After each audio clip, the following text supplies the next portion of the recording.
So today is Monday, 14th of August 2023.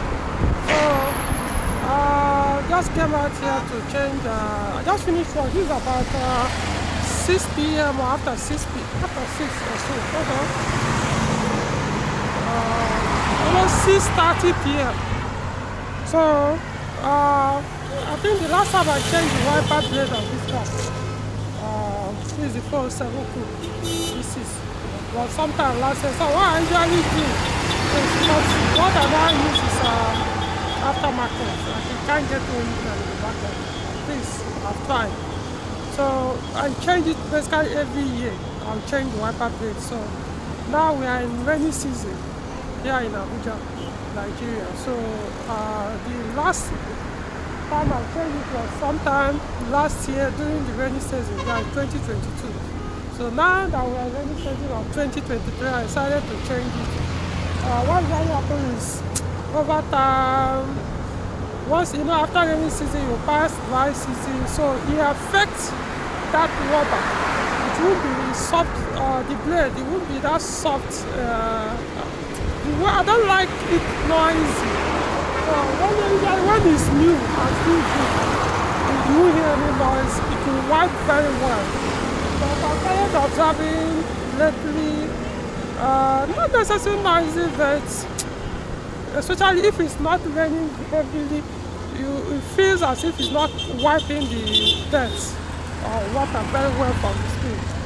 So I tried to have it replaced, but I couldn't find the exact model. Yeah, this is the place. So I couldn't find the exact model. As if 407, they have different model of wiper blades. I couldn't find one that could enter here. So I have to put back the old one. It's better than, I don't like this ordinary new one. Not the exact model. I prefer the normal 407, even if it's not the high quality one.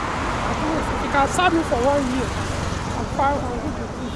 Rather than buying this other universal one and they start constructing. That's what they will now do. They will start constructing to make it work. Yeah, I don't like that now. So I'll leave it like that, and maybe, I don't know, I'll try another shop. Right now at Peugeot market.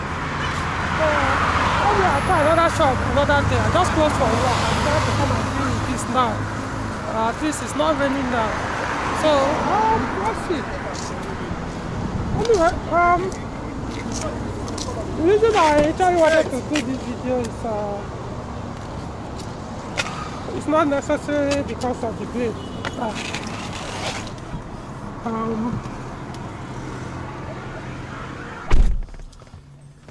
It's not actually because of hold on, let me adjust this. I think it's too I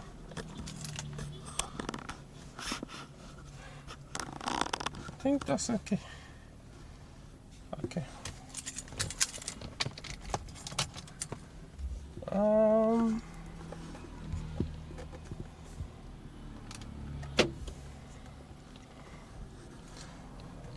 Alright, so now let's go to the reason why I'm doing this video.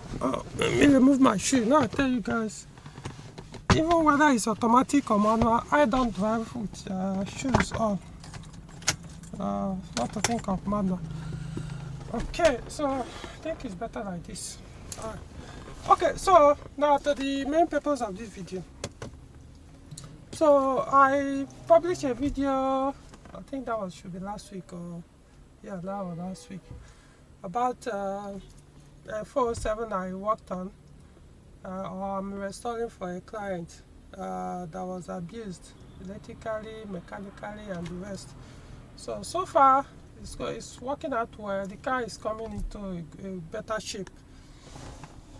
So that was, I'm talking about, it's actually the one that we changed the head gasket, reverse stem cells.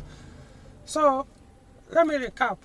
The car came, the engine is EW10A, so the previous owner, according to him, had a timing belt failure and damaged the valve, the intake and the exhaust valves. And so he had it replaced, and they put the pepper head gasket. It's possible that what was there before when he bought the car was the pepper head gasket, which is not the recommended. Let me not use the word OEM, but not the recommended for that engine. So at least they put the low quality pepper head gasket. So I told him we need to fix the engine issue first, and the major issue was the oil burn was blowing smoke very heavy, very heavy, as in even at idle the smoke that comes out from the tire is very horrible. So decided to deal with that, change the valve stem cell, which I knew would contribute to that smoke, and then use the opportunity and change the head gasket, the pepper head gasket they put, and put the normal recommended one.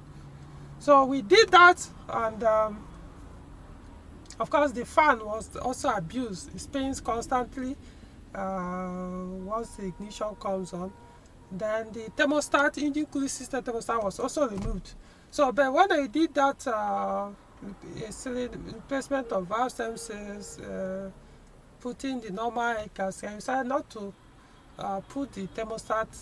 I bought the thermostat, but gave me, said keep it, let's not put it now, so I will look at, observe, so that if everything works well, then we'll now first reverse the fan back to factory connection, that's the wiring connection back to factory, and then install the thermostat.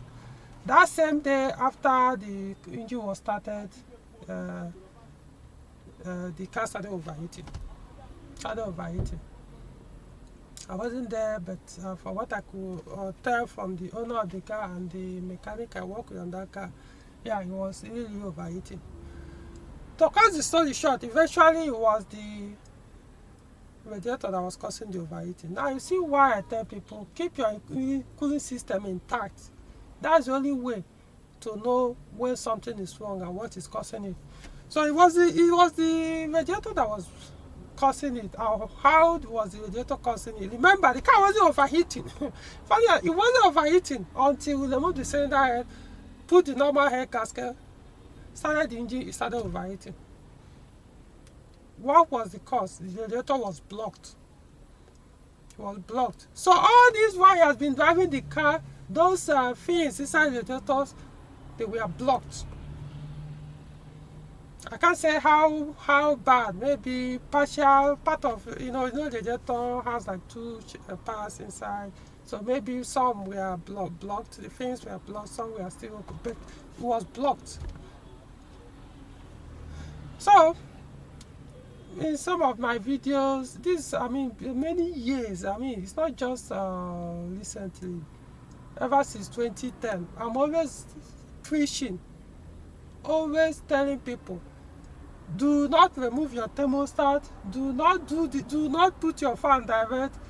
If there is an issue with your engine cooling system, don't bypass anything. Diagnose and fix. Removing the thermostat might stop the overheating, but it hasn't solved the problem. The problem is still there. Now, look at it. They put the pepper head gasket, which is of course much thicker, and the rest. The car, even though the radiator was blocked, it started. The car didn't overheat. Just one abuse, one part of the engine cooling system that was abused, just one part. It made the car look as if there's no problem, but the problem was still there. According to the owner, in fact, he said at a point after he bought the car started overheating. Even before, so it's like this is not like the first time they removed the second. When they changed the valves, when the timing belt broke and the valve got damaged, they eventually still removed the cylinder head. After, I don't know, because he said at a point the car started overheating, and eventually it was the gasket. So it's possible that that radiator has been blocked for a long time. Nobody ever bothered because they were chasing shadows. Whoever that was doing the repair, chasing shadows. How do you put it? You can use the word palliative, or trying to alleviate the problem without solving the problem, or trying to provide a palliative, like Nigerian government will use, palliative to a problem that hasn't been solved. So by putting by getting the head gasket, the part of the engine cooling system right, eventually it shows the major problem that has been there, nobody bothered to fix. Because if probably I use that paper gasket back after we change the valves themselves, what would have happened? Probably it's just like the canoe overheating until probably you engage in a long journey. By the time engine will heat and it doesn't transfer the heat from the engine to the radiator, because once it's blocked, it will flow fluid freely back from engine to radiator, radiator to engine. So no matter what, if you travel with that car, over time it will overheat, and then you're going to be a mess. So we opened the radiator, found out it was blocked, took it to the technicians that wash radiator inside. I'm not talking about outside. They cover it back and they sealed it, mounted it back. The overheating stopped. It's been days now.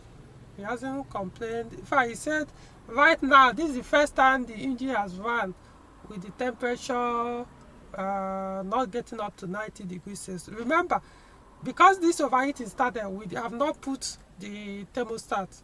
We have not reversed the fan because we need to sort it out first. So not getting to 90 degrees Celsius, at least at the time you called and confirmed was not overheating, means yes, it means the engine is now working as it should. So by the time you put the thermostat, reverse the fan back to factory connection, then it will start hovering between 90 to 95 degrees Celsius and the rest. So this is why I tell people, still stop taking all these things for granted. Stop taking these things for granted. As small as thermostat is, trust me, it has a lot of things. Removing it because your car is overheating, which it may not, thermostat can fail, but removing it without finding out truly if it's thermostat that failed is just suspending the consequences of, or not necessarily suspending. It's just like reducing the time bomb. That's the timing of bomb trying to detonate. If I was about to detonate now, you now do it, you just have to reduce it. Instead of 10 seconds, you now increase to 50 seconds. Because eventually it's going to happen. So do it, keep everything intact, and then fix, so that if there's an issue, it will show itself. I remember I always said that at that time, say, put your thermostat, if your car is overheated, if you see an abused engine, especially the engine cooling system has been abused, don't say, oh no, there's no need, because you don't know what is causing it, so no need to put the thermostat back. No, put it. Don't say, oh okay, let me fix all the problem before I now consider doing. Fix everything. If there is an issue, you start coming up. It was even that same day or the next day that I was even meant to put the thermostat, but because we now put the normal head gasket, the issue came up. So I just want to encourage people that even coolant, see, even from my own personal experience, I could tell you, your car, you don't really know the true condition of your engine cooling system until you start using coolant. Even if your thermostat, your fan, your head gasket, everything is factory or still in turn. If you are using water, you still haven't known exactly how your cooling system is. I have my own personal experience. I remember when I got my 605. Of course, the previous winter from Lagos, when I drove it, it had water in it. Drove it to Abuja, used it for a while. It had actually overheated on the road, so came back, fixed the overheating issue, used it for a while. Thermostat was there, fan was already back to factory connection. But I could really remember that it would take a while before the temperature will get to 90 degrees Celsius. So by the time I used the car for like a week or two, after fixing the overheating issue, what caused the overheating, and then decided let me put coolant. I think what I did, I didn't even put it. It was like 1 liter or two that I just okay. I just do it and put. So let me just see how it will react to temperature, to coolant. At that time was that green total coolant, those one in that orange container or thereabout. Or what's it called? I've forgotten the name. It looks like orange color. Immediately, like within a short distance, the temperature get boom, 90, 92, 93, then came back to, it started hovering around that time. Before then, it never got to 90. Even with thermostat, the fan, everything intact. But because it wasn't running with coolant, immediately I put coolant, not even up to, I still had water in the system. I just said, let me put like a liter or two. Boom, I just started, before I could, cold engine, before I could step out, boom, temperature came up. So, use all these things. It's just unfortunately now, most coolant they sell now, they don't actually work like the normal coolants, those type of coolant I used back then. That total, or those ones that actually warm up much faster. That's what coolant usually do. It warms up more faster than the water, So it helps the engine cooling system or the engine to become hotter very fast than taking too long to warm up. Because the faster your engine coolant warms up, the hotter your engine oil becomes. Rather than the one that takes time to get hot. Then just like water, if you use water, it takes a while for the engine coolant temperature to get up. It is close to 90.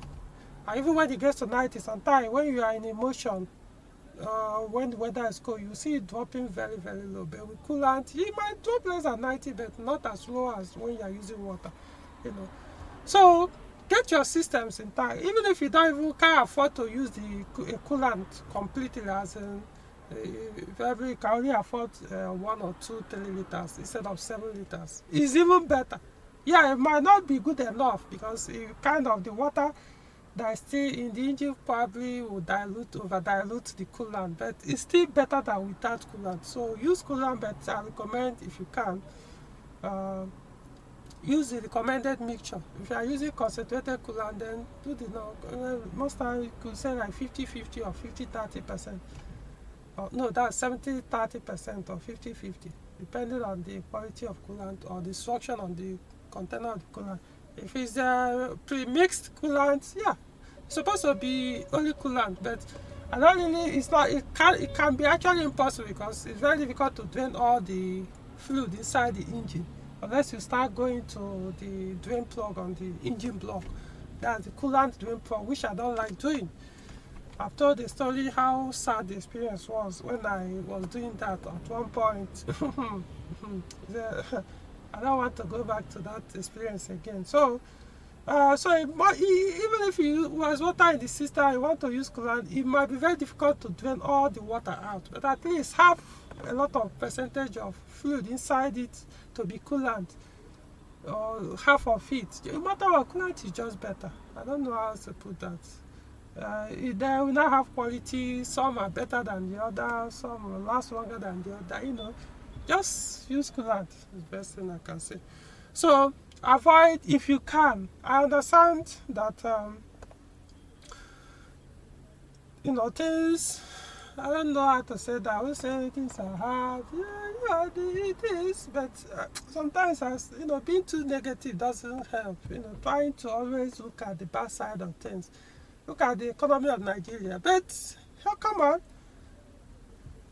I have every reason to appreciate life, as bad as it is, rather than trying to look. Yeah, I know it can be that frustrating, because it shouldn't be. It shouldn't be, as in there's no reason Nigeria should be in the state of it is right now. But at the end of the day, I was like, as hard as it's hitting, I'm here. And I don't want to sound like I'm boasting. I just say I'm here, still living, doing my best. So um that's the thing. So try and avoid using those non-recommended paper head gaskets. That's just the truth. There are engines that are meant for those paper gaskets, and even if there is in theory that it doesn't matter paper gasket or metal gasket, it doesn't matter which one you use, as long as high quality, fine. But don't use those low quality ones. I know, like I said, you could say things are hard, but look at the consequence, what it could cause. I know the difference in prices, the margin can be, I don't know, depending on the model. Some might say paper one 2,000, metal one 10,000, 12,000, 15,000, 18,000. You know, it all depends on the engine model and the rest. But I say we use that one, Jelly. I don't like all those. So I'm going to. I think I'll basically finish. How do I start this? Nice. Let it keep ringing. So I think now you learned your this thing, and so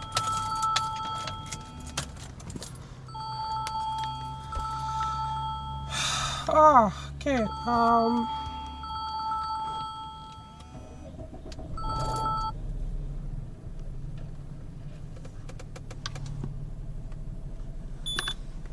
Okay, so I'll be taking off now. It's almost late now. It's almost like 7 p.m. after 7 now. Is it 7? Look at the time. It's 6:42 p.m. Monday, 14/8. Okay, so it's time for me to get home, and I hope you guys have learned your lessons. So try to avoid making mistakes other people make. You know, being cheap all the time doesn't pay. In some cases, yeah, but there are sensitive things you just don't. Especially things like head gasket, don't. It won't help you in the wrong one. So that's it.